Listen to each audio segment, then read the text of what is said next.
Phil Stacy. Welcome to a summertime edition of Bandied About, our Salem News Sports podcast. Matt Williams, Assistant Sports Editor, is with me today. It is, as we record today, it is August 8th, so we are still in the middle of summer, but we're getting ever closer to the start of the 2025-2026 high school sports season. But we're not here to talk about that today, Willie. What do you want to talk about today? What do we have planned to talk for today?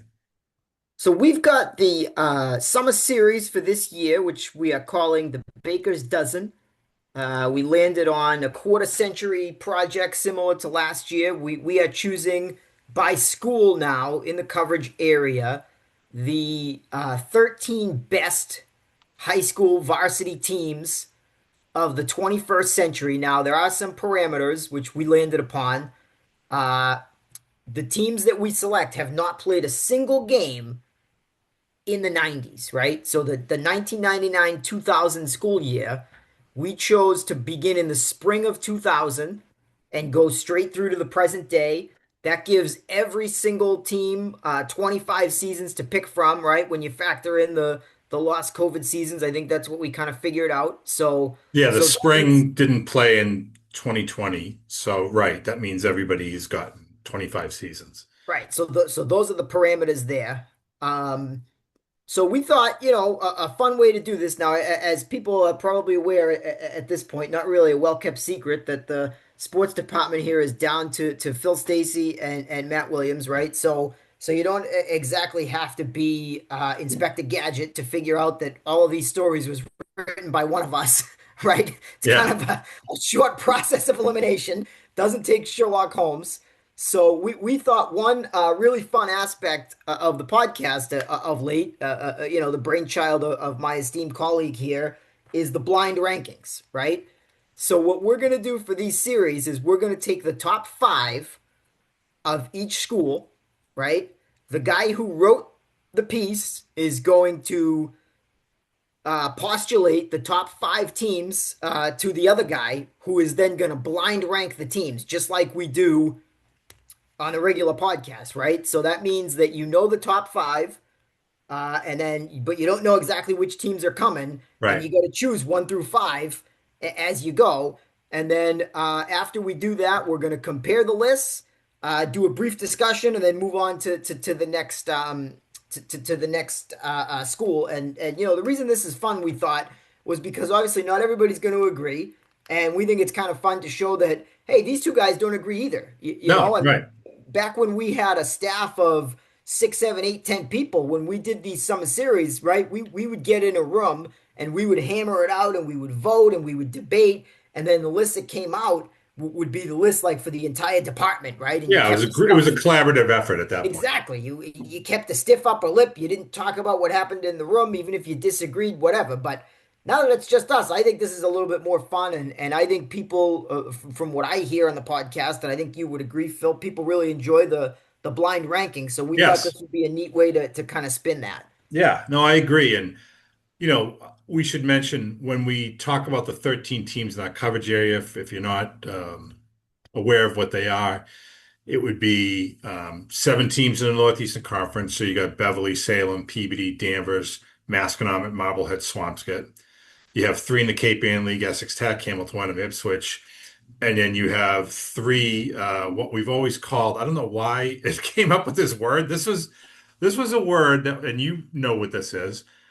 When I came into the business and we would have like football sheets, with every team's schedules and broken down by league, these were the teams that were like one team from one league that we covered. So like we didn't cover the entire, let's say it was the Bay State League. We only covered one team in that league.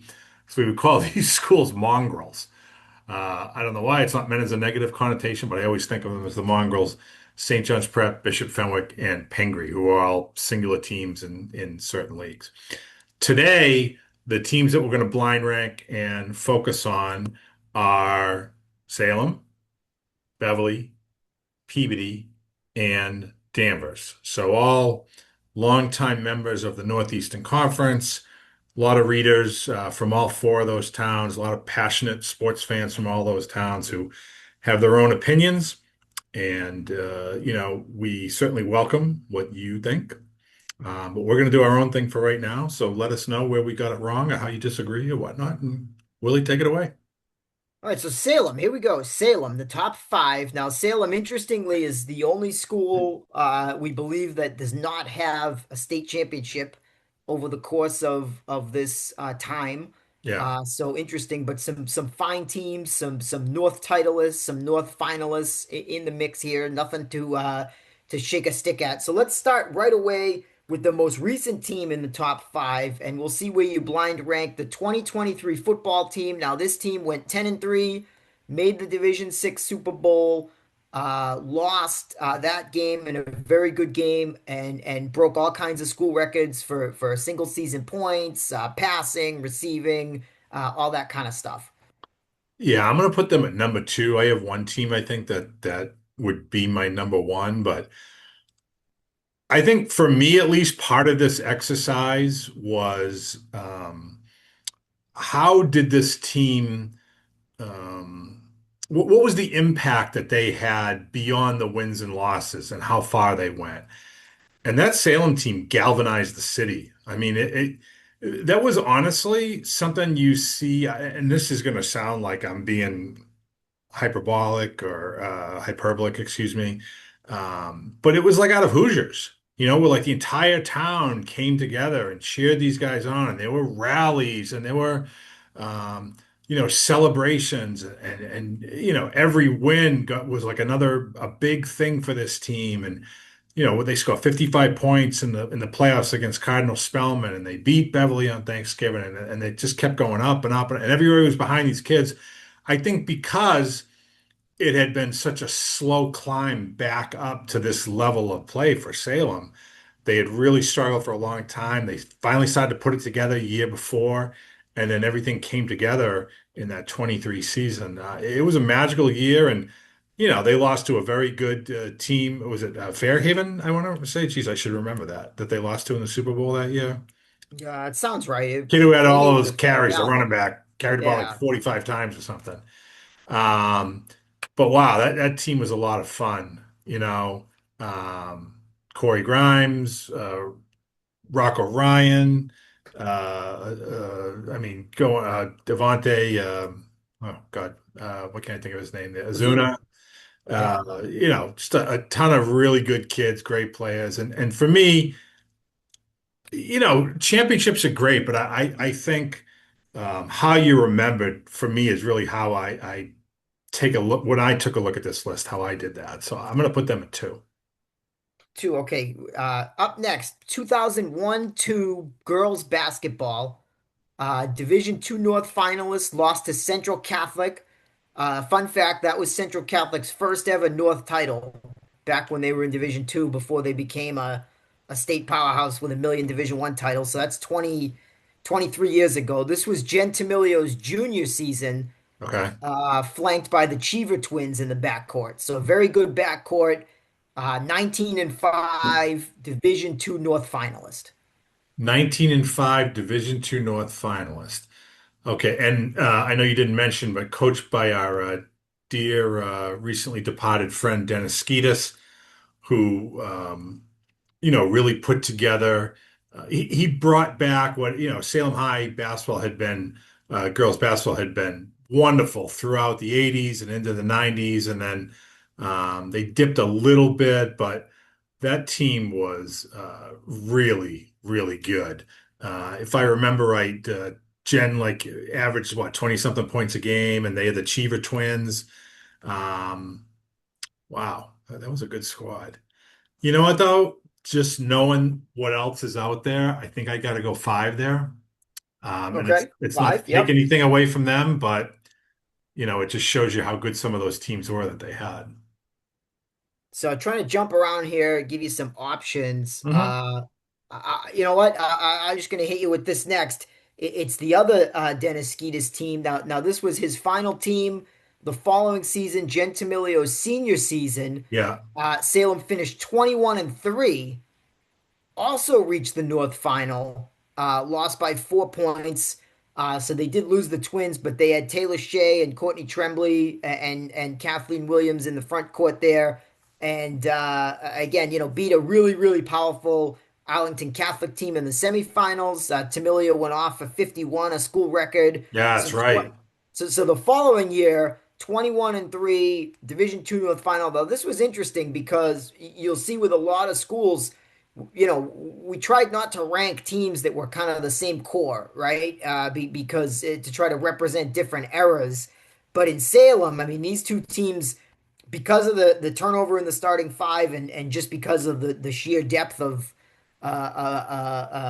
teams that we had to choose from in Salem, these two did both make the top five. Okay, so I have one, three, and four available. So I'm going to stick it right in the middle and go with three Okay. because I think I know the other two teams of boys basketball from remembering the 2 years that I'm thinking of right now. Um, yeah, that's good. I'll put that right under. I mean, if I could do 2B, I would, but right under the football team.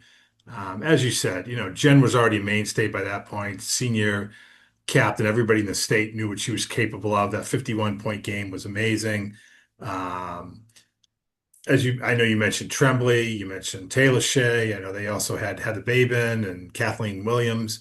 That was a really good starting five, that team. And I think they got the most out of their talent that season. Yeah, three is good for them, I think. All right. So I'll hit you with this one next. We'll stay in the same kind of era. Okay. And interesting that this is also, we had Dennis Skeetis' last team, and Yeah. next we have Tommy Doyle's first team, Yeah. Yeah. 2004, Yeah. 20-3, Yeah. one loss in Northeastern Conference play, and got to the North Final, lost to East Boston, but the signature win beat Charlestown, which was a four-time defending Penn state State champion at champ. the Yeah. time, and was projected to win the title again. And I mean, just to give people an idea, I mean, Charlestown, this was 20 years ago. This was not the days of Division One of the MVC. I mean, Charlestown was widely considered the best team in the state. I think Eastie would have been a top five team easily. So, for Salem, even though they were Division Two, I mean, this was had to be a slam dunk top five team in the entire state. Finishing 20-3 with the big man Pat Shea and the backcourt Dan Frazier and Eric Grozick. Yeah, they're my number one. Just because they did it in Tommy's first year. They beat that Charlestown team, like you said, that had been a four-time state champion. They were an absolute juggernaut in the state. Um, Between Eric Grozick, Patrick Shea, Danny Frazier, I think that first team set the tone for what Salem High basketball became, which is never tall, never big, but true team basketball, and that five guys had to make it work, whether it was two guys who did the scoring, one guy whose primary job was to hit the boards as an undersized rebounder, all five guys playing defense, a scrappy brand of ball, pushing it up fast. Would you say 16 straight wins they had that season too? Yeah, that's my number one on the Salem list, no sure. All right, so the last spot you have left is four, and the other team in the top five is going to be 2010 boys basketball, 19-8, led by Antonio Reyes, 1,000-point scorer, and some more twins, Dario and Rafi Medrano. Hmm. People probably remember the NBA range three that Rafi hit as time expired to win the North semis, broke a 67-67 tie. Oh, that So game against Drake. Yeah, I remember that. Sure. last Salem team to play at the Boston Garden, which was a huge deal back in the '90s. They were there all the time. Lost in the state semifinals, but no shame there. And again, 19-8. I mean, that sounds like a lot of losses, but you got to remember how good the basketball was in 2010. I mean, those losses are to teams like Everett. Lynn English was at the height of its powers when they were battling with St. John's Prep and Pat Connaughton, and they were still in the conference. Lynn Classical. Certainly maybe the record doesn't look as good as some of these other teams, only three losses, four losses, but an excellent, excellent basketball team. And that's gonna slot in at number four with you. That's the one spot you have left. Yeah, I mean, let's not forget that 19 wins is no that's not exactly like a ho-hum season. I don't care about the losses. I mean, you win 19 games. That's a great season, no matter how you end up. Oh, for sure, exactly. So, some of the other teams that were on the list, similarly, 2016 boys basketball, they went 21-4. Lost in the semifinals. We had a couple of hockey teams on there. People don't maybe remember how good Salem was for a brief period of spell there when Chris Hansen was the coach.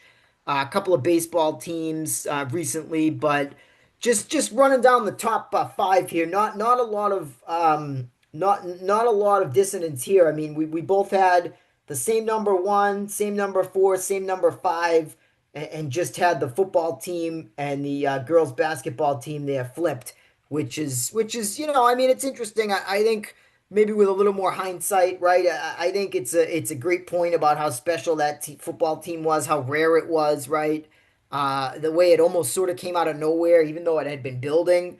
I don't think there were a lot of expectations that they would actually make the Super Bowl, right? I think No, they no, I think people thought like, well, a great season, but it's going to end at some point in one of these playoff games. And they just kept defying the odds. And that was a case where a team truly used that belief in itself along with its God-given talent and coaching to reach the Super Bowl. Yeah, I don't disagree. And then it's interesting because the basketball team that I had at number two was the complete opposite, right? Coming off of a North final, returning two and a half starters, depending on the six man on the team the previous year probably started a few games or whatever. So, to go from 19-5 to 21-3 is maybe not defying expectations the way that the football team had, even though they were 7-4 the year before. They hadn't won a playoff game in 18 years and yada yada yada.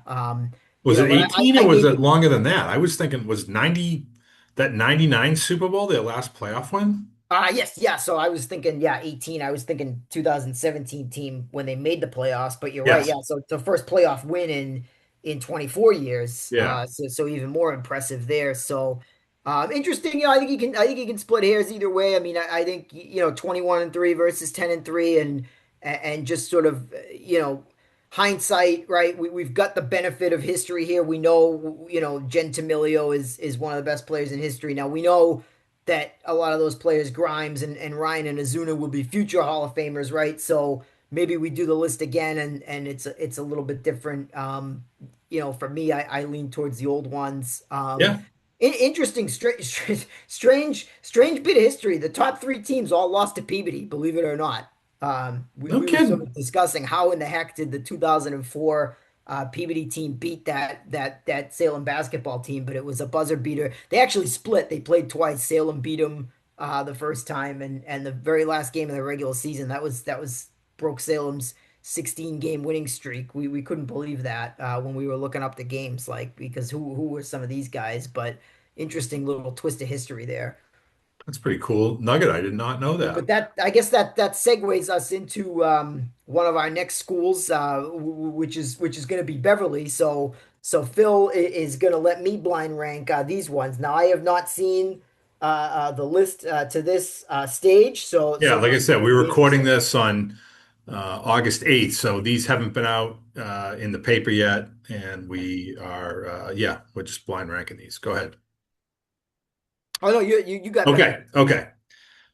All right. So with Beverly, we have a few state champions, a couple of near misses. Um, so I'm going to start for you a team I think that was near and dear to your heart, the 2018 Baseball Panthers, who won the Northeastern Conference title, won the Division II North title, won the state semifinals, made it to the state final, lost by a mere run. Um, Great season by Spencer Brown, co-MVP of the conference. I think he hit 440, led the area in hits and RBIs and strikeouts and pitching wins. You had Nick Berry on that team. You had that great middle infield combo with Timmy McCarthy and Matt Collins. And of course, the great Dave Wilbur pulling the strings, calling the shots. Great season on the diamond for the Panthers. lost not just by a mere run, but by mere inches. If you remember the near home run that Spencer put to the warning track there, Yeah, all the way out at La Lacha Park, really, really close. I mean, great team again, 20 wins, can't scoff at that. Beat Masconomet in the North. I think it was the semis. It might have been the final, but that Masco team was like stacked to the gills. Just that win alone. I mean, one of my favorite comments ever after the game. Dave Wilbur shows me his pitching chart, and he says, Matt, I'm sitting here during this game trying to call these pitches, and I'm saying to myself, how the hell are we going to get these guys out? And right. it just tremendous. So that win alone, I think is really worthy. But I'm gonna go four. I'm gonna go four for them. I don't. I think I know some of the top three teams. I get a pretty good idea of the top three. Fourth and fifth, I'm not totally sure, but I'm gonna go with four. Okay. I think that's probably a fair spot from where they belong. Okay, let's move on here. This team, I feel like I talk about them a lot to you because it seems like it's like Paul Bunyan. They seem to grow in stature with every passing year. It's like this legend, like, oh my God, played before 6,500 fans and da da da da da. But it's the 2003 boys lacrosse team, Division One state champion, 2003 boys lacrosse team defeated Duxbury, which were the defending state champions, and then would go on to win the next six state championships in a row. So Beverly was the only team to beat them in the playoffs in an 8-year stretch. 8-7 win, like I said, huge crowd had heard that day.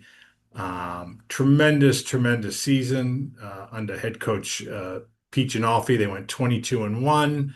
First time any team from the North Shore had ever won a lacrosse championship, although ironically, Ipswich did it the next day down at Martha's Vineyard, so to make it 2 in 2 days. But Beverly was the first team to ever do it. Two guys almost had 100 points each, and I should say both eclipsed 100 points each. Jeff Kaler and Mike Shimana, Eddie O'Reilly had 94 points. You had, I'm trying to think, other guys like Buck Bernard was a standout for them. Brent Reed was a great freshman defenseman. JP Wionchek, excellent on the faceoffs as a sophomore. Ryan Shears was a terrific player on that team. You had Larry Klein and net. And they finished that year ranked among the top 25 teams in the country. So, Willie, where would you put the 2003 Beverly High boys lacrosse team? They got to be number one for me, for sure. I mean, one of the big things that I leaned on in this process was sort of comparison to the rest of the state too, and even the country. I mean, if you're talking national rankings, but some of the other teams I know are coming here. Good teams, state champions, but not necessarily in Division One. I mean, you beat Duxbury. There's no argument that you're the best team in Massachusetts, and I don't know much about Connecticut lacrosse in 2003, but certainly one of the four or five best teams in New England, right? I mean, I know Yeah. today there's some good teams in Connecticut. I don't know how it was 20 years ago, but when you're undisputed number one in the state, I think you got a really good case, and I guess that was I probably should have thought to say that when I was talking about the girls basketball versus football with Salem, right? Because I think the girls were probably a little higher in the state rankings. But for me, you beat Duxbury, you got to be number one. Okay. Let's move on to the 2013-2014 boys hockey team. Uh, had a great season the year before, were upset in the first round of the playoffs by Danvers. They brought back virtually the entire squad the next year, were hungry to not only make amends, but win the program's first state championship, and they did so. 22-1-1, beat Medfield in the final at TD Garden, Division Two state final, 2-1. Connor Irving graduated as Beverly's all-time leading scorer. He had 55 points that year. He finished with 198. The goalie was Timmy Biarelli, who shattered virtually every record that ever stood at Beverly High for hockey goaltending. 21-1 record, 1.26 goals against average, five shutouts, almost a 93% save percentage. You had Nick Albano on defense, had another 45 points. You had Graham Doherty up front, had 33 points. In fact, you mentioned Albano. You had a great four-man defense with Albano, Jack Morency, and two captains, Sean Munzing and Matty Hamer. All kinds of offensive talent up front. Ryan Sano, JJ Bikini, Jesse McLaughlin, Kevin Lally, Jack Straw. And head coach Bobby Gilligan retired after they won it. Like that was like a fitting ending to one of the great Beverly hockey families, the Gilligans. He steps down after they win that state title. So, Willie, where do you put this Panther squad? So it's tough. I gotta agonize over this, right? It's two or three, Mhm. and I know what's coming. It's kind of obvious, right? So, I mean, this team was so good, such a great story. Gilly beats cancer. Timmy's dad too. Uh, had everything, right? Maybe not the depth, right? And maybe that's the difference. And maybe that's, they weren't going to be a Super 8 team or anything like that. So I talk Well, they about, were considered for the Super 8 until they were 18-0-1 going into the final game of the regular season. They played Division One Weymouth in a non-league game, and they lost that game. I want to say 2-0. And that kind of officially ended any Super 8 talk. But they were considered. I look at that honestly as a blessing in disguise that they lost that oh game. yeah, I mean, we both said it at the time. They had no business, I mean, you didn't even beat Danvers the previous year. You're going to try to go play with the prep. I mean, it would have been, and I love those guys. And Timmy's like the greatest goalie I've ever seen in high school for boys. But they would have been exposed. I mean, in those days, you're talking about maybe Pino was still in school, or maybe that was like Little Henny or whatever. But that would have been, you know, that would have been tough. That would have been Kyle Martin and stuff. That would have been really tough. So I'm having a hard time deciding. My heart says two, but my head knows that they probably belong at number three. But my heart really does say two, but I'm gonna go with three. Okay. So far, you have them all listed in the order that I put them, I think.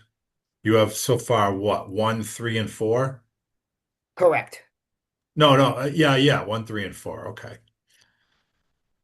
Okay. 2019-20 boys basketball for the Beverly Panthers. In fact, they played, I want to say it was the second to last game in the state before COVID shut everything down when they played in that state semifinal that year. Only the St. John's Prep hockey state semifinal ended about 45 minutes later, but they Beverly played at the Garden against Whitman Hanson, Division Two state semifinals. Finished that year 21-3. Um, First ever North Championship, most wins in the season, 21. Northeastern Conference champions. They had a great 1-2 punch with Duncan Moreland, who was Player of the Year that year for us. I think he averaged over 20 points, 7.5 rebounds, and Jack Crowley was just solid across the board, like 14 points a game, 14 rebounds, 4 assists a game. Um, Had a great playoff run. They had a great overtime win over Burlington. Then they took care of Belmont to win the Division Two North crown. Matt Karakudis' squad certainly is now the one which all future Beverly High basketball teams will be judged. Where do we put them, Willie? Yeah, they got to be five. I mean, great team, but I just think the other teams, that's the spots that I have left, and I think I know what's coming at number two. So I think you can make an argument for three or four for them, but this is a blind ranking. This is what I have left, and I'm gonna put them. I'm gonna put them there at five. Okay. So that leaves us with your number two team, which I'm sure you probably would have guessed is the undefeated Super Bowl champion football team from 2012. Um, Willie, it gets to be dangerous when you're comparing teams like, oh, this football team was the greatest and they could have beat this team. And, we think just in the conference itself, how many unbelievable teams Gloucester had during their heyday of this century. I mean, what, four? absolutely remarkable teams that were out of Gloucester. Winthrop had a great team in 2006. Swampscott's had some great teams. And then, of course, you go outside the conference, St. John's Prep. How does anybody compare to one of those teams? Or the Fenwick football team the following year that was undefeated and won a Super Bowl. It's difficult to compare. But having said that, this is hands down, and no one can tell me otherwise. I know some people would say like, oh, 1948 or 1988 when they went to the first Super Bowl and this, that. No, this is the best Beverly football team in history. The numbers play that out. I mean, 472 points scored. They ran for almost 4,400 yards. They had almost 5,000 yards as a team. They averaged over 36 points a game.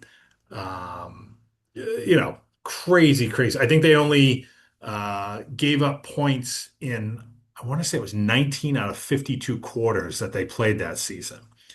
So that's pretty remarkable in and of itself. Tells you what they did defensively. Players in that team they had, Brandon Flaherty, Kenny Pierce, um, Dave Rollins, Isaiah White, Dama Beatty, guys in the line like Mark Babcock and Duguid and Mike Dooling and Brian Perry, and just went on and on and on and on. Great win over Natick in the Super Bowl. Your thoughts on them? We know you have them too. Yeah, I mean, great team. The numbers, I mean, I think, be interesting to see a power ranking on that because I feel like that was like the worst that the NEC had like ever been. But, so I think that, but, what are you talking? That's the difference between averaging, 28 points per game instead of 36. Like you're splitting hairs a little bit, right? Like, pretty good team, very well coached. I mean, all those different backs, right? I mean, obviously passing game lacking, but they didn't need it. They didn't want it. They didn't care. And when you have And still Pierce, threw for White, like 7 touchdowns, I want to say too, which is funny because it was more of probably an half of element of on the surprise. Statue of Liberty play. I mean, Roger was great on the timing, but I mean, when you have a Beatty, Flaherty, White, and Pierce, why would you ever throw the ball? Right? I mean, you don't have to. It doesn't make sense. So, and nobody could defend it. Nobody could handle the misdirection. I mean, they were well schooled in everything that they were going to do, and Coach Bauer was going to have the defense nailed down. I mean, in terms of your yin and yang. I mean, I can't think of too many better combinations when you're talking offense defense than Bauer and Roger Day. I mean, maybe like a Dembo and a Peter Bush is like close. I can't think of anybody else that's had that, one and two, both sides of the ball covered in terms of the X's and the O's. I mean, I guess you'd have to put Rudloff and Giardi in there, but Yeah, I I'm was going getting to off say track. Rudloff, But Giardi, Woods and Dugan over at Fenwick, or even like a St. Pierre and Tolios at St. John's Prep. There are others, but yeah, you're right. yeah. I mean, it was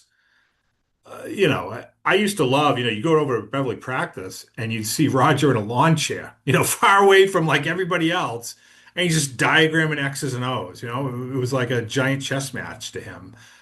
What could he come up with that would uh, provide an element of surprise to the opponent that week, and that was Yeah, great. I mean, it's interesting. I would have loved, the gap. You got to remember, this is 15 years ago almost. The gap between your sort of smaller public or schools and your private schools wasn't as big then as it is now. No, right. I would have loved to have seen that team ply its wares against a really good team. I feel like they did not. I mean, maybe Natick, but I feel like they did not, the non-league schedule where they beat Wakefield or somebody. I mean, I would have loved to have seen what that looked like.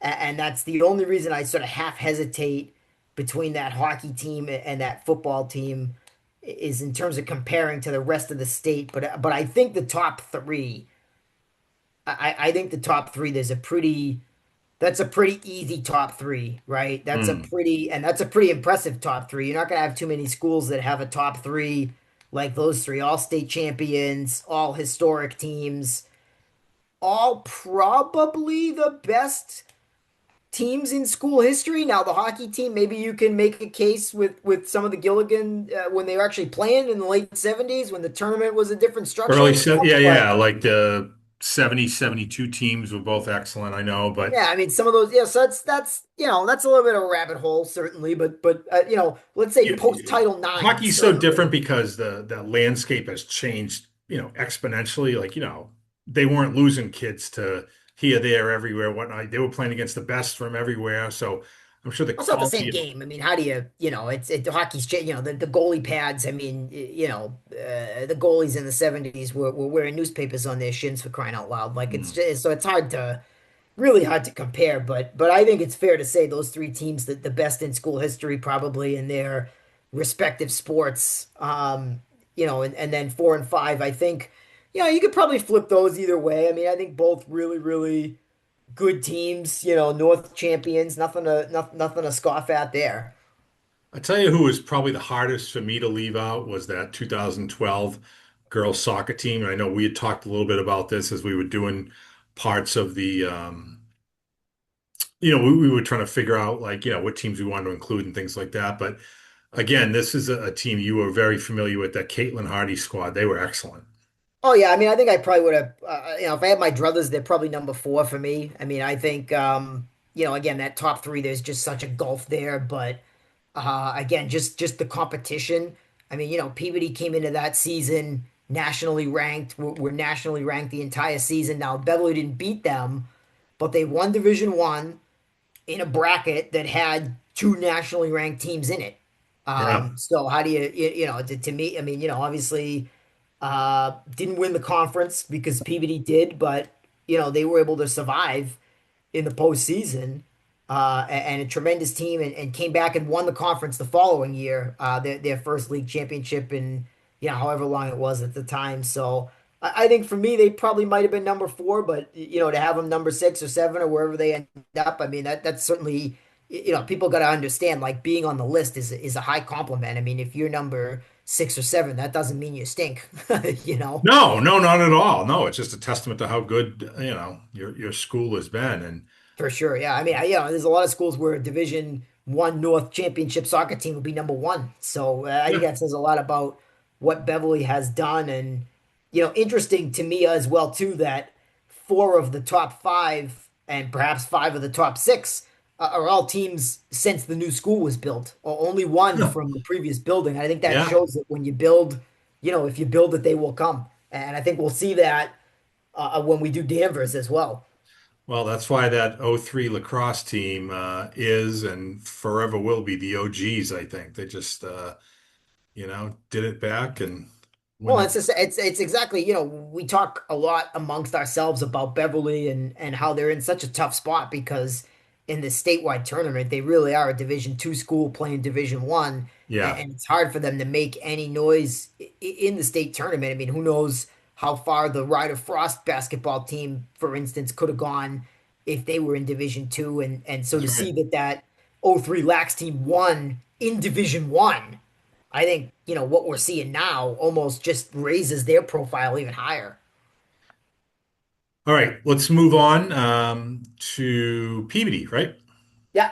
Yeah. Well, bandy about here. Bandy about. Let's bandy about. Um, Yes. all right. I'm going to hit you with the easy one first to make it more interesting as we go through the rest of the list here. Okay. 2011 girls soccer, state champions, undefeated, nationally ranked, Haley Dowd, MVP of everything, Gatorade Player of the Year, et cetera, et cetera. I'll just hit you with that right out of the gate, to make the rest of this perhaps more interesting. Yeah, number one. Easy number one. Um, Complete, I think I used the word earlier, complete juggernaut, dominated the state. I remember that great photo you had for a long time that we ran in the paper. You had it clipped out where was it Haley that was like up close to the camera and was like a jubilant we're number one kind of thing. And to me, that typified what that whole season was about for the Tanners. They just went out, took care of business, dominated when they had to, won the close games when they had to. They could win with finesse, they could win with physicality, they could win with skill. There wasn't a challenge that couldn't have been met by that team. And as a result, they steamrolled their way to that rightly deserved state championship. Yeah, exactly. I mean, just easy, easy. easy Choice. easy choice there. I mean, again, just to make it more interesting out of the gate when you actually win the title, just absolutely huge. Absolutely huge. So next, well, let's make it a little bit more interesting. And the top five was kind of hard to narrow down here. But I will hit you with the 2002 boys basketball team, Okay. 20-2, led by Kevin Betancourt, the Bucknell NCAA tournament game winner, the head coach of Endicott, the all-time leading scorer in school history, shared the Greater Boston League title, and made the Division I North final, lost a barn burner to Acton Boxborough in the final minutes. So again, 20-2 and Division I North finalist. Okay. So I'm trying to think of what else we would have on this list. And I can think of two that I would probably put ahead of it. So I'm going to go four there. Okay. Interesting. Okay. Very good. Very good. I am going to hit you next with the 2022 softball team. 22-3, another state finalist, Division I state finals. This was Abby Betancourt's sophomore year. Hmm. So they still had Bo Betancourt behind the plate. Yep. Still had Penny Spack. Lizzie in eighth grade, not allowed to play. Maybe they would have won the title if they had those, shall we say, private school rules, and she was allowed to play. But I digress. But the shortstop Emma Bloom, another tremendous one, just 22 wins, and the first team to make the state final. Again, as we say, we kind of try to pick one team from an era, right? We weren't going to put Yes. all three of those softball teams on the list, so went with the one that went the furthest in the state tournament, and that was this one, 2022, 22-3. So that's a mouthful. Okay. Um, I mean, it's either two or three. And I think just by virtue of the fact that they got to the state final, I'm going to go two. Okay, interesting. Um, Boy, they were a lot of fun to watch and see how they performed. And I've always said that I feel like high level softball is really good to watch. When you have somebody who can dominate on the mound and players who can make the plays behind them crisply, cleanly, not fumbling the ball, whatnot, hitters who make contact and not off somebody that's lobbing up meatballs. I mean, somebody who's throwing hard drops, risers, things like that, and can still make contact.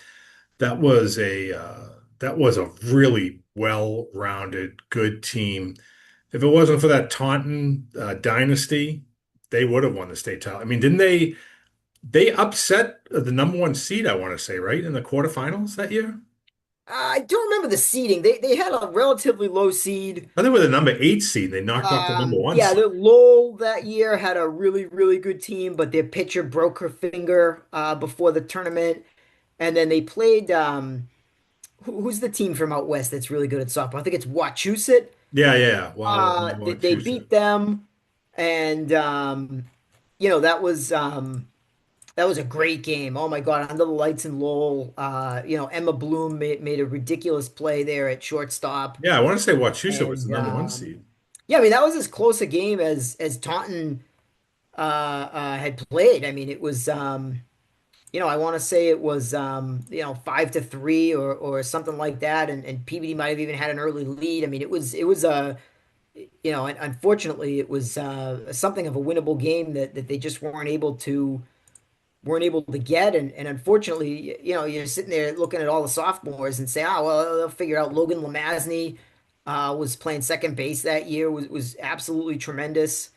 um and you think, well, geez, they're going to get one here the next 2 years, and just didn't happen. Weren't able to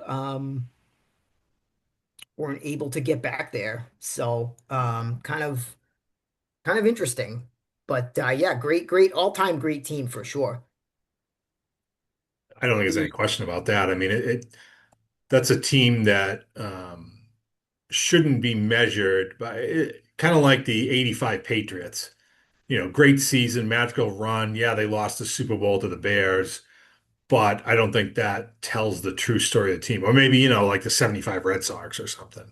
And not to compare high school softball to that, but um, just because they didn't win it all doesn't define them. I think they were much bigger than that, and certainly a wonderful team. I mean, we haven't had a lot of success locally in softball in these parts recently. Have we had a state champion? Um, Not since Fenwick, right? 96, is that the last state championship softball team we had? I think that's right. I mean, I know Uh, Danvers made the semifinals a couple years back. Um, with 2021 coming out of the COVID year, they did. yeah, Marblehead, a semifinal. Marblehead made the semifinals last spring, right? But no one else has done what Peabody did, which is reach that North final. I mean, reach that state final. State final. Yeah, hard to do. Hard to do. Yep. So up next, I will hit you with the 2003 baseball team. 2003, 20-3. Beat St. John's Prep on a Friday night under the lights. Oh, yes. That was the Lost the Allison team, following right? morning with less than 12 hours rest. Had to go back and lost to Malden Catholic to Steve Rashad, a pitcher who ended up going to Clemson. Yep. That was Jeff Allison's senior year. Had Mark Zakalakis, had Ryan Moorer, who went pro and would be the Gatorade Player of the Year the following year. Again, just 20-3, easily could have won the state title if they had any kind of break. I mean, I liken them to the 2003 Red Sox. Interesting, it was the same year. Everybody knows that Yeah. the Yankees and the Yeah. Red Sox were the best teams in the world, and the Marlins won the World Series. Everybody knew Peabody and the Prep were the best teams in the state. But MC wins the title. So, again, baseball 20-3, 2003. Okay, you're making me rethink my order now because I thought I had the last two teams picked, but you've thrown me a curveball. And I have what, 3 and 5 left? Yes. Okay. I think I'm gonna have to go three, just because of the absolute aura that surrounded that team. I mean, it was a good team to begin with. Then you add a Jupiter-like superstar in Jeff Allison, who everyone knew was going to be a first-round Major League Baseball draft pick. Every start he made was like prime Pedro Martinez appointment viewing. You had to be there. You had to show up. There were, 30 scouts behind the backstop at every game, watching what he did, how he threw, how he handled himself, and then all the other talent surrounding him on that team. Um, and that classic win over St. John's Prep Friday night, I remember that very well.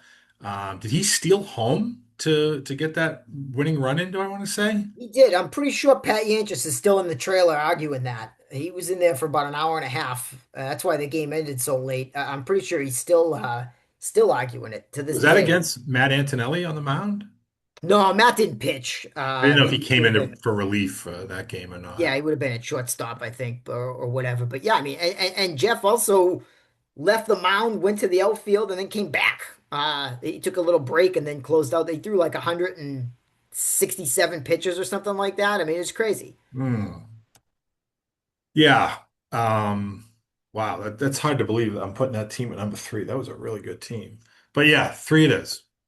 Final team I have for you, and this people might not remember this one, which is interesting, but I had to get them into the top five, and it was really hard to leave out some of the others, but it is the 2005 girls basketball team, Okay. 21-3, Division I North finalists, Lauren Orlando, Melissa Mackey, two of the great players in school history, two of the, kind of the tail end of the Jane Heil run there. But this team had the most success in the state tournament, as compared to the double D team there in 2003 with Del Perro and Larrabee and whatnot. But this team went further in the tournament, so that's why they made the top five, 21-3.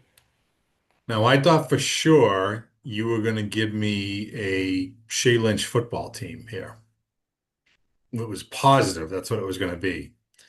And I was originally thinking, that might be a top three team here. So this is a real curveball for me.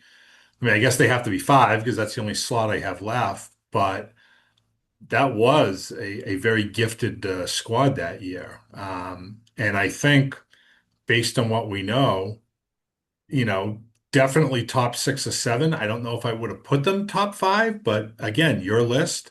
Um, I thought football only because of that team that went 10-1. And yes, I know they got bounced early in the playoffs, but it was a great football team led behind a record-setting quarterback. That and I think of that iconic win they had over Marblehead. That when no one was beating Marblehead in the conference, and Peabody won, was it 40-7 or something? Um, that's why I was thinking the football team. But having said that, I don't think you can go wrong with this girls team either. That's a team that did have playoff success and did leave their mark. So I have no problem with that. Yeah, last team to go to the Songa Center, I think, if I'm not mistaken. Which, back in the day when that was there every year was a big deal. Football team just outside the top five. They're gonna be somewhere in the top 10, I think, which it just speaks to the depth, that we've got here. Yeah. And you have the outdoor track state champions, the boys that just won that. Was it Peabody's first state championship in how long? Yeah, so just running down a few more of the teams here. I mean, you've got the 2025 Boys State Championship. You've got the 2012 Girls Cross Country State Championship, which, I mean, cross country, whatever. But you look at the roster, you're talking Katarina Rocha, probably the second greatest cross country runner in North Shore history, and Heather McLean, who went to the Olympics. So when, you talk about Allison and his star power, when you have star power like that, I mean, that's, that you got to find a spot on the list. You're talking about the 2010 boys hockey team, North Yeah. Finals, 18-4-2. They got to be on the list someplace. Three amigos, Um, baby. Again, that 10-1 football team of 2022 that set all the school records. The baseball has got some others. I mean, 2007 North finalist, 19-3, nothing to shake a stick at. Um, Girls lacrosse, 2004, 18-1, North finalist, nothing to shake a stick at. So that's going to round out some of the top 13. You'll have to read about that in the newspaper, but just to compare lists. So I had obviously we both had the soccer team at number one. Hmm. I had Allison's baseball team number two. Again, just the star power and the comparability. I mean, Baseball America National Player of the Year. That's hard to argue with. Yeah. I had the girls basketball team number three. I think they were really good. I had Kevin Betancourt's basketball team number four, and then I had the softball team at number five, which was kind of agonizing. Honestly, the Yeah. softball team they could have been five, six, seven, or even eight. But I gave them a few extra points for actually making the state final. And got them in there at number five. But You know certainly a what's good funny is that showcase. like when you use the word agonize, it's true, not only because we want to do the best job we can with this. We want to get it it's our own opinion. Everybody can have their own opinion. Somebody else could have a completely different top five, and that's fine.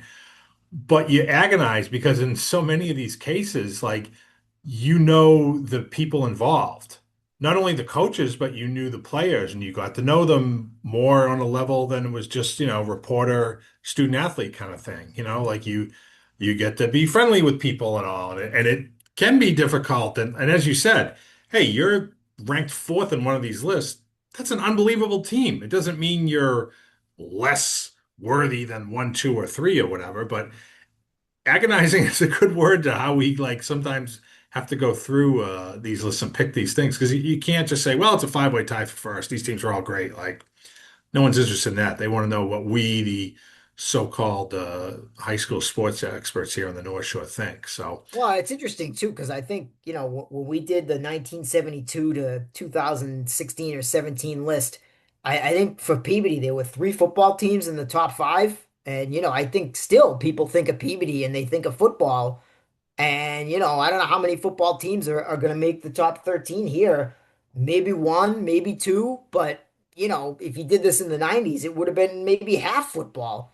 oh And yeah, this, you might, and I think it speaks not necessarily to the football being bad, but to all these other teams being good. I mean, how do you yeah. scoff at any of the, 21 and 3, 20 and 2, 22 and 3. I mean, it's like the old NBA top five argument. It's like, tell me who you're taking out because these teams are all really, really good. And I think like people don't necessarily, maybe they don't remember. Maybe people don't remember how good Lauren Orlando was, but you know, And we're 20 leaving off years teams, ago. Willie, that like in the much more recent past, but like I think of the job that Michelle Roach has done, both with the girls ice hockey and the girls lacrosse teams. Like they've had some great teams, and we're not even mentioning them here, in at least in the top five, or some of the other ones we're missing, or that the hockey team you mentioned was very definitely the best team in PBD high history.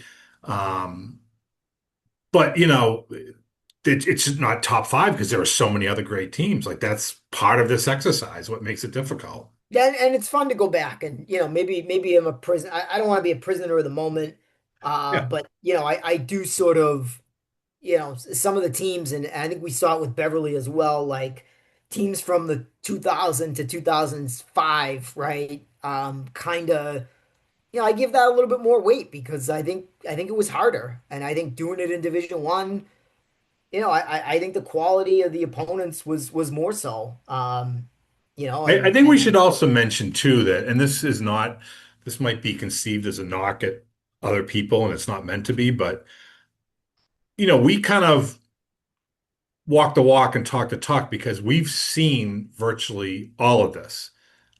I've been at the paper long since before the year 2000. You were a player. And then you observed from, you kept a close eye on things when you were in college, and you've been here with us since 2007.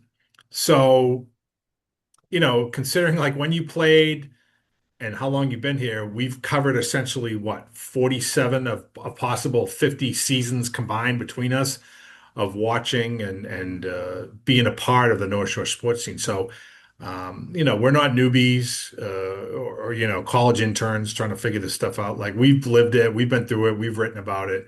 So I do think we have a pretty good, basis from where we're coming from. yeah, for sure. So let's hit Danvers. I think this is going to be one of the harder ones. Oh, most I'm definitely, yeah. interested to see where you go here. I had 9 teams originally that I was like, oh, top five consideration. Like this is going to be tough. So I think the Is way I'm it? going to do this is sequentially from the furthest back to the most recent. Okay. Oh, interesting. Okay. Yeah, and then that's how you can do it. So we're going to start with the 2001 hockey team, Division II state champions. 18-4-3 on the season. Ironically, did not win the Northeastern Conference title, finished second, but they caught fire and won the program's second state title in 8 seasons. That is the last state title that they won, coached by the legendary Kevin Flynn. And that team had one of the best public school first lines, certainly of this century, maybe really of all of North Shore hockey history. And I'm going left to right here. Brian Duggan, Kyle McCullough, Ryan Hayes. You had Scotty Bevan, the Rock and goal. A captain. He was like a firecracker in net. He was all movement and bundle of not nerves, but bundle of energy and just you don't see too many goalies named Captain, but he fit that role well. Nicky McCormick on D, a lot of depth up front. Um, Great North final win over Linfield at Walter Brown Arena at BU. I remember that well. And then they beat Boston Latin, which they were trailing in the state final. They tie it up late in the third. And then Brian Duggan scores the overtime winner. I'm sorry, he scores the game winner, excuse me, with 51 seconds left in regulation to give Danvers its second state championship. What do you got them? That's tough. That's really tough. So what was the record again? 18, 18-4-3. 4 and 3. That's really tough. Who won the Mm-hmm. conference? Was it Saugus or Gloucester? August. Yeah, it's August. Saugus, okay. And they were in the midst of a tremendous run. Yeah, they were. I'm gonna put them right in the middle. I'm gonna put them at 3. I thought about 2, but I'm gonna put them at 3. Okay. I'll mark you down there for three. All right. Moving along, not one season in terms of a year, but one season in terms of the sports calendar year. 2001 Danvers baseball team. The Falcons finally get their long-awaited state championships after three undefeated seasons in a row, regular seasons in a row, I should say. This is the year they finally break through and they win it. They went 26-1 overall. They won the Northeastern Conference Championship, obviously. They won, I think, carrying into the next year was something like 64 or 66 straight Northeastern Conference games. We'll never see that duplicated again, I don't think. Um, After a amazing Division II state semifinal, which was down in where was that? The South Shore. I should know because I was there, and I don't because time is robbing my brain of certain memories. Where was that game? Willie, tell me where it was. I can't remember. Um, but they beat Cardinal Spellman 1-0 in the state semifinals. I'm sorry, Bishop Thean. Bishop Thean. They beat in the state Eastern Mass final, I think it was called at the time, 5-0. Jeremy Bourgeois threw a one-hitter in that game. And then they went off and smoked Oxford in the state final, 8-0, when Chris Bowser threw a two-hitter. Remarkable team. Just they did it with offense, whether it was Bourgeois, Daryl Crowley, Chris Bowser, Scotty Bevan, Matty Valentine, Kyle McCullough, all these different guys could get the job done. Ryan Hayes, great first baseman on that team. Um, Ironically, the 2000 team was ridiculously good and got upset in the second round of the playoffs. So I remember Scott Bevan telling me now he had won a state title 3 months earlier in hockey and talking to him after this championship game, like, oh my God, how does it feel? Your final act in a Danvers uniform, da da da. And he wasn't so much happy as he was relieved. It's like, thank God we finally did it because they had lost in the state final. They were undefeated, lost in the state final in 1999. They were upset in 2000 in the second round by Masconomet, which did go on to win the state title. And then they finally beat the state title. They finally win the state title this year in 2001. So where do you put these Falcons? Who'd they lose to? The Prep? The prep. Yep. Of course.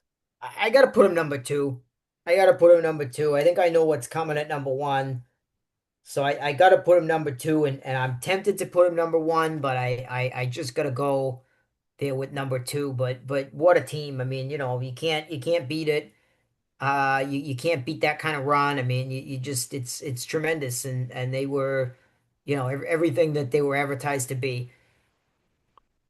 Yeah, it was good. It was, we kind of separate ourselves from the emotion of things. You have to in our business, it's like you're there to, report on what happens, not take a vested interest or whatever. Having said that, it was good to see those guys win after 3 years, and because that core group was still, most of them were seniors that year.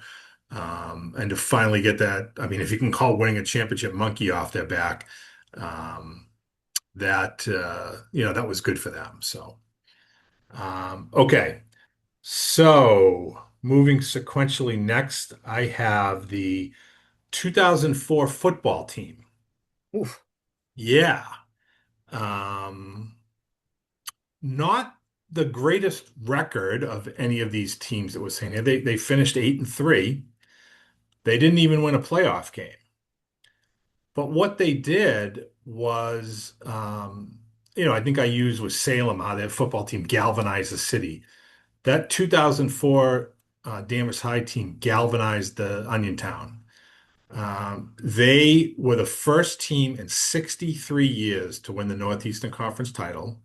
They were the first Danvers football team ever to make the state playoffs. As I said, they won the Northeastern Conference after starting 2-2. They had a week four loss, I want to say, at Lynn English. And, the season wasn't looking good and whatnot. And head coach John Sullivan and the offensive coordinator Roger Day, who we mentioned earlier when he was in Beverly, um, they came up with a plan that, they were just gonna, it was like, we got to win out, guys. We have the talent here. We just need to win out. And with Chris Small running things at quarterback, they got untracked a little bit. Ned Grady played a big part in that season, I remember. They won five in a row. They headed into Thanksgiving 7-2. Were hosting their nemesis and perennially beat them like a drum, Gloucester. Gloucester was 9-0. Everyone figured they're going to beat Danvers. They're going to go to the playoffs, whatnot. And Danvers came out with a totally newfangled offense that surprised Gloucester. Danvers scored. I remember first series of the game, they had third and long. They converted a long play, and that was it. They scored, and then they scored two more touchdowns. It was 20-0 in the second quarter, and Gloucester never recovered. Danvers won 26-14, or 26-13, if memory serves me right. And it was Bedlam. They won the conference, like I said. They went on to the playoffs and whatnot. So it was really a historically important team in Danvers High athletic annals. Where do you have them? I gotta put him five. I gotta put him five. I mean, great story, great single game win, but in terms of the full season and some of the teams we're comparing him to, they definitely gotta be five for me. Okay. I think you're hitting all the right spots here, my friend, based on what I have. Okay, let's go to the 2015 boys basketball team. We know, maybe not everybody watching knows that um, Danvers High basketball had been a middling program for much of its existence, struggled to make the playoffs, stay above 500 for many years. John Walsh comes to Danvers in the early 2010s, and Danvers is all of a sudden a basketball powerhouse. Yeah, it had a lot to do with coaching, but it also had to do with the players. They won Division III state titles in 2012, 2013. They moved up to Division II, and after losing deep in the 2014 playoffs, they run the table. They go 27-0 to win the Division II state title, Willie, in 2015. Where do you have them? It's gotta be number one. I mean, simple fact that they're undefeated, right? And not only did they win the state title, but they moved up, right? Because the teams before this that aren't in the top five, I imagine, also won state titles, but they did it in Division Three. So you ratchet up the difficulty and you go undefeated. I mean, that's the one notch ahead of the baseball team, right? The baseball team lost the one game, even though it was to the prep, and the baseball team lost in the state finals those previous years, right? Both teams, the end of the dynasty, but Danvers capped it off the hoop by being undefeated and by having those other rings. So when you're trying to split hairs between one and two, that's where I go, and I put them number one. Okay, so that leaves you with the number four choice, and I actually wondered if you might put this team at number one. And I'm going to let you speak to them because your area of expertise here is much more than mine. 2017 girls soccer team, Division II state champions, 19-2-1, and I believed finished fifth in New England that year. Yeah, great team. Interesting. I put them at number four. I'm pretty comfortable putting them at number four. I could make an argument for three. I wouldn't make a case for one or two, and the reason why is because similar to baseball, I don't know that that's the most talented or best girls soccer team in Danvers High history. As crazy as it sounds, that's the one that broke through, won the title, got hot at the right time, played as well together as any Danvers team, played as well in the clutch as any Danvers team. But I look at the pandemic team that went undefeated that had Prouty and Bezanson. If they had a state tournament, we might be looking at a number one team. Uh, you know, I think Coach Hinchin would tell you that the 2003 team that lost in the state final, that only had one loss, might have been his best overall team.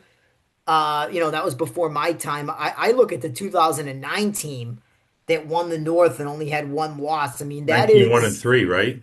that is the third best, I would say, girls soccer team that I have covered with my own eyes in my almost 20 years now on the job. That team was so good. They should have won the state title. In soccer, it's really, really hard. You get a bad bounce. I remember they lost in the state semis to Cardinal Spellman by one goal. Kelly McDonald tweaked a hamstring. She came out of the game for about 6 minutes at the end of the first half, and that was when Cardinal Spellman scored. I think it was a game tying goal and went on to win late. And it was just that much of a break, that much of a stroke of bad luck that kept that team from winning the state title. So that's a long way of saying that that 2017 team was really the capper for the coaching staff, for everybody that had been around Danvers. And Coach Hinchin will always tell you that team won it, not just for themselves, but for all the girls that were a part of it and got close but didn't win it. But so I'm pretty comfortable with them at number four, for that reason. Great team in their own era. Again, number five in New England, nothing you can scoff at. I think they finished number two or three in the state rankings. I mean, Lydia Runnels won our Salem News Student Athlete Award that year. Tremendous, tremendous kid. Mhm. They had a really high scorer that year. Oh God, what was her name? It's going to escape me. It'll come to me in a minute. But they, really clutch team. I remember they were trailing in the state final, and they got a pretty late goal off of a restart to kind of get it to kind of get it tied and force that overtime situation. Hannah Lejeune was the name of the high scorer for them. Tore her ACL, I think, the previous year and came back and scored 25, 30 goals, something like that. So great team in its own right, but I do feel pretty comfortable with them at number four. Damas is another one of those schools that's had great teams over the years.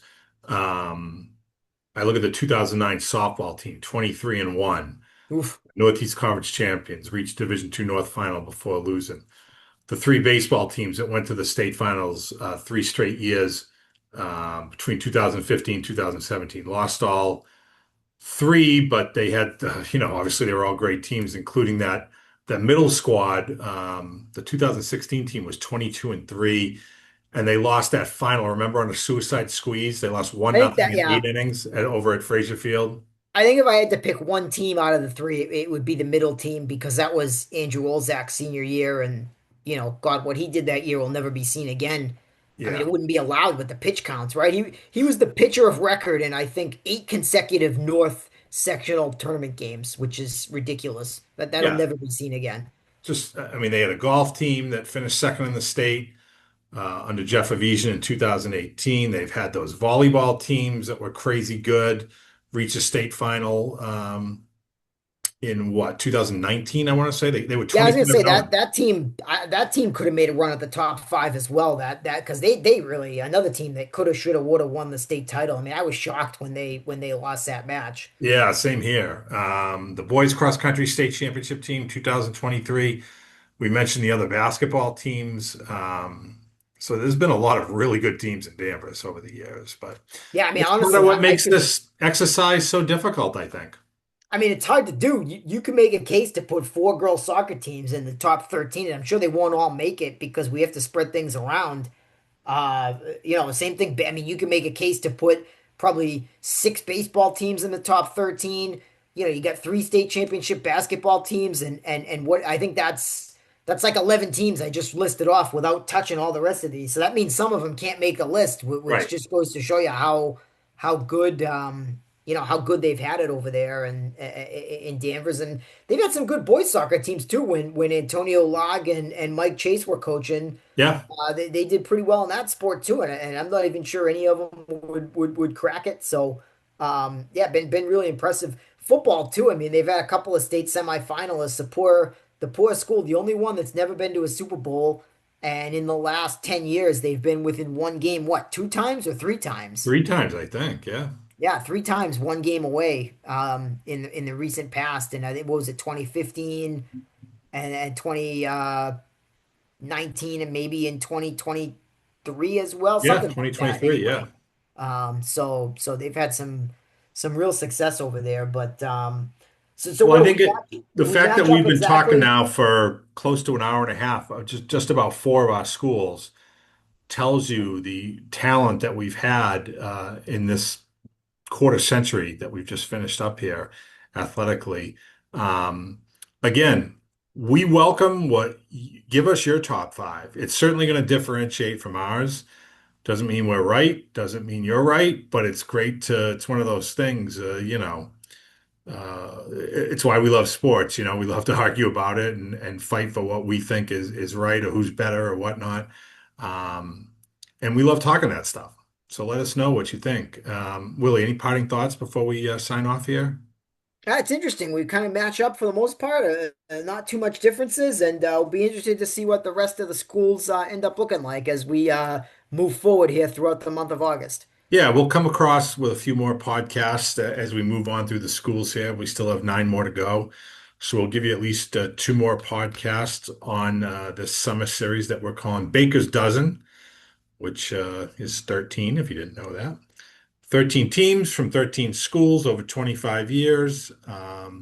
Thanks to our great design people, Lauren Stewart, Jimmy Riley, Dan Ryan, who help put these works of art together in the paper, and we can present them to you in a eye-pleasing way. For Matt Williams, I'm Phil Stacy. Thanks for listening. Thanks for reading. Thanks for following. Talk to you soon.